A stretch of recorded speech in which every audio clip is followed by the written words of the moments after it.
Are we saying that Charles Barkley is better than Giannis? I'm saying that. There's no way you believe that. There's no way you think Charles. This is the year. I love Charles. I'm higher than Charles on most. I won't allow no Charles slander. But is Charles Barkley better than Jokic too? Is Charles Barkley better than Joker? Yeah. Today, if Joker's career ended today, yeah, who's the better basketball player? Who's better? Do you remember? I don't know if you remember Charles Barkley. I don't. To be honest, I never saw him play live, so it's not about right. I don't think you know how good Barkley really was. I watched Charles Barkley. Barkley was a top 2 player in the world for a long time. Okay, that was going on. Is he so if I had to choose between the two of those guys in their prime, Barkley. Hey, chill. Hold on. Chill. Charles Barkley. Wait. Yes, Charles Barkley was fantastic. He wasn't the passer that Joker was. No, I'm not saying that. Better rebounder. Better in transition. Hey, where's 2025 chill? Where's the super chats? 2025 chill. That's what I need. This is bad. Charles Barkley's better than Jokic and Giannis? Okay. Yes. Sure. So you got all 3 of these guys on the table. You can draft any 3 of them in their prime. You're absolutely taking Charles Barkley? Taking Barkley.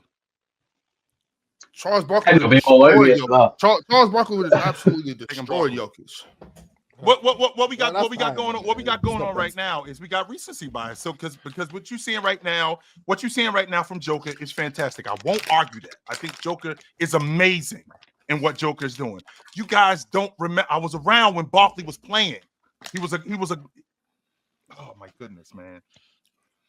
How good Barkley was in transition. How good Barkley was as a ball handler. How good Barkley was as a passer, as a bucket getter, on the glass. He was dragging those. Giannis is good at those things too. He was dragging, and Giannis was good, and Giannis is good at those things, 100%. But I've never seen Jokic break a dime in his life. So if only Jokic could pass. Damn it, man! If only can't score at the rim, can't pass. At least I don't think Chill said any of those things. Y'all stop being so dramatic. But no, but at least Charles Barkley's an elite 2-way player though. So obviously that makes up the gap because obviously he was a special defender. No, he wasn't. No, he wasn't. Oh, he's not. Oh, damn. No, he wasn't. No, he. Only Giannis was. It's a shame he's not. And Giannis is great on the defense. Giannis is great on the defensive end. Interesting. But I mean, when you're talking about a guy who can dominate the game in the power forward era, because Giannis didn't have to do that. But Giannis is dominating the game in a different era, 100%. But he didn't have to deal with Karl Malone. He didn't have to deal with Tim Duncan. He didn't have to deal with Chris Webber. He didn't have to deal with Antonio McDyess. He didn't have to deal with Dirk Nowitzki. How much did Charles Barkley deal with Tim Duncan? He didn't have to deal with any of them dudes.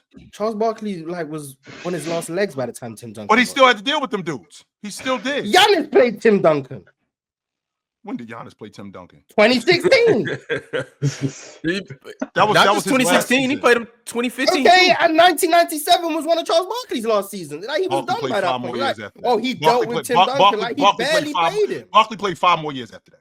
After 1990. How many were good?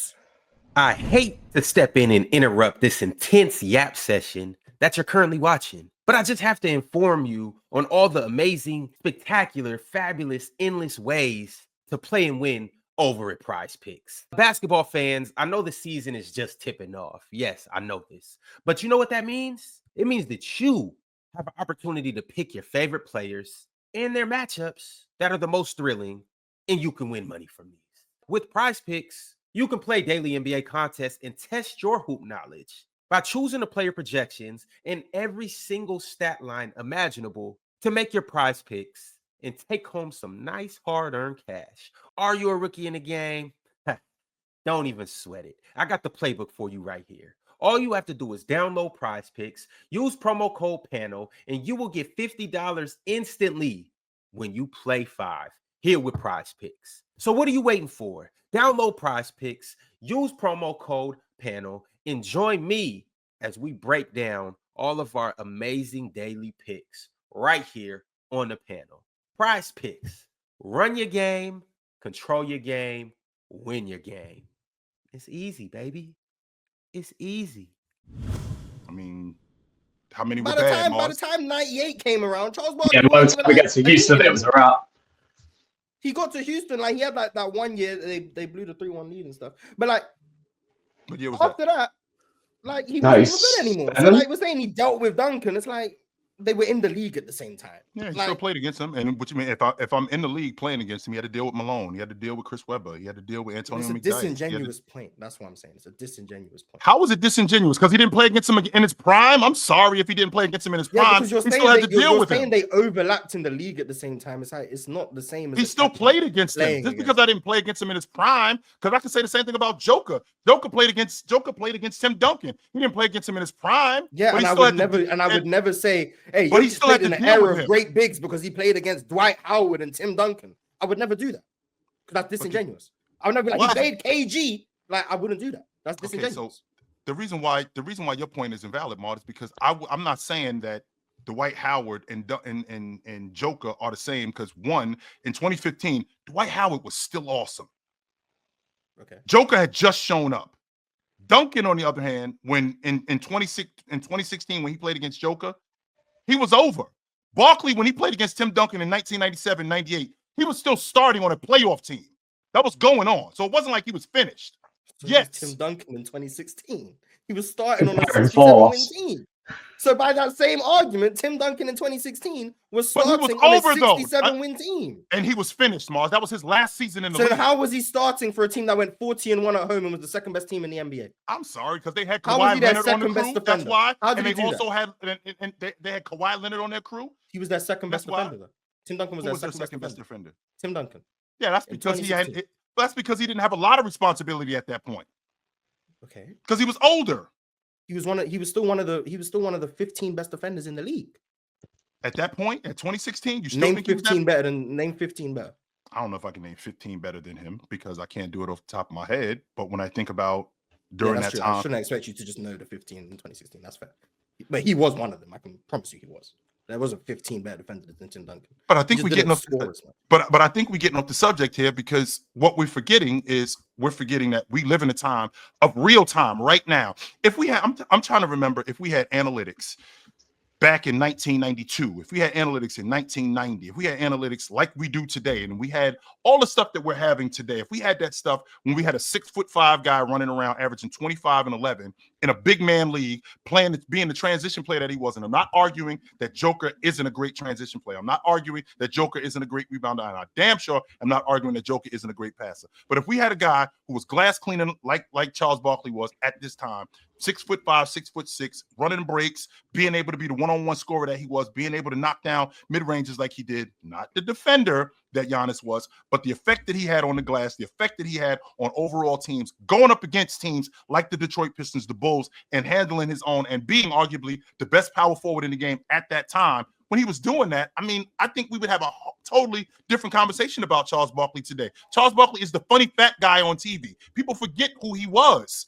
And there was an argument during that time when Charles Barkley was playing that he was the best player in the world. That was a real conversation, a serious conversation. Yeah, but he wasn't. So like he wasn't, but it was a conversation. Yeah, people had the conversation, I guess, just like Giannis, I don't think is the best player in the world, but it's a conversation because he was the best player in the world at some point. You were saying he was the best player in the world 2 years ago. 21. Yeah, so he was. But if analytics were a thing back when Barkley played, he never even would have won an MVP. Is that true? Yeah, because MJ cleared him in every single stat. Analytically, every single one. Like, it's not even close. So if we're doing that, Mark, then far and away the best. So if that's true, then that means that a lot of guys wouldn't have won league MVPs. A lot. Yeah, if you want to say if there was analytics at the time, yes. If you want to go down that avenue, the lack of analytics helps Charles Barkley's resume. Because he wouldn't be close to be close to an MVP if people valued the analytics like they do today. Like, and that's no disrespect to him, because I think the analytics don't paint the whole story. But the fact that he has an MVP is in part because the analytics didn't have the same hold that they did today. Like, that's a part of it. So I would argue he benefited more from the lack of analytics. And in fact, I think that the analytics today, to your point, when you talk about how it wouldn't benefit Charles, I think it would get skewed considering what Charles was doing. So that 25 that he was getting in an era where he was playing in a big man era, he was rebounding and he was scoring the way he would. I mean, that 25 could easily be 29 or 30. That 20, especially how fast and how wide open the game is. Barkley wasn't a great long ball shooter, neither was Giannis, and I won't argue that point. But in terms of getting on the glass, I mean, again, the game was as wide open as it was. Charles was great around the basket. Charles was a great finisher, and in transition, he was one of the best finishers. I don't think that there's a gap between both him and Giannis as transition players. I think Charles Barkley was a fantastic transition player, especially as a finisher. I don't think that there's a gap between him and Barkley. I really wish that we could go back, but we can't relive that. If I had to choose between the two of those guys, I think it's Barkley. And on top of that, I think overall, Barkley being a member of the 20,000 point, 10,000 rebound club. I mean, I can't say that about Giannis right now. Maybe I will be able to say that about him in the future, but I can't say that about him right now. Or Jokic. He still got work to do. Too. Yes, I do want to say this about Charles though, because like I said, I'm not slandering Charles at all. I'm just not taking him over Jokic and Giannis. But Charles, for what it was, 8 straight seasons, averaged 20 and 10. 25 and 11, Ma. No, I'm wrong. 25 and 12 in the big man league. 25 and 11 and a half in the big man league. And in a big man league, led the league in 2-point field goal percentage for 5 straight seasons. Mm-hmm. And twice back-to-back effective field goal percentage too. So like Charles Barkley was uberly efficient. He led as a 6'5" in like 4 straight years. It's crazy. For a 6'5" person, crazy. He's like, I mean, obviously, we've heard this comparison, but it's like Zion if he could actually stay healthy. And then I'll put light skin Zion but a much better rebounder than Zion. Like dude definitely. Averaged in his 3rd season in the league, averaged 14.6 rebounds. And as you guys know, the centers and the power forwards that were running around during that time, for him to do that, it's like that's mind-boggling. So I mean, Charles was getting to it. Like let's not act like he wasn't. Charles was getting. He was a great player. He's one of the best of all time. He's not as good as Jokic or Giannis. Like he's great. It's just he's not that good. Like, but not many people are. I remember when Ticket said he had Charles Barkley above Jokic a year and a half ago. He got good, but a year and a half later, I mean, who would have thought? Chill has. We're talking about Ticket. We're talking about Giannis and Joker. And we're talking about Giannis and Barkley.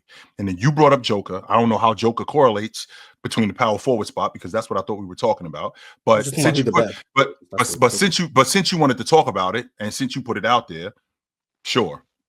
Yeah, it's and we're talking about in their prime. That's what we're talking about. And I remember Charles in his prime and how awesome he was. I ain't talking about all time. I'm not. I didn't say that.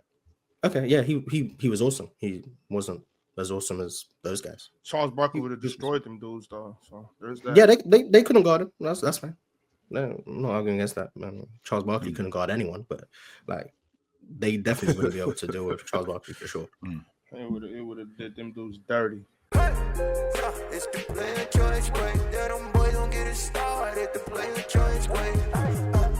The player choice way. Come and switch lanes into the player choice way.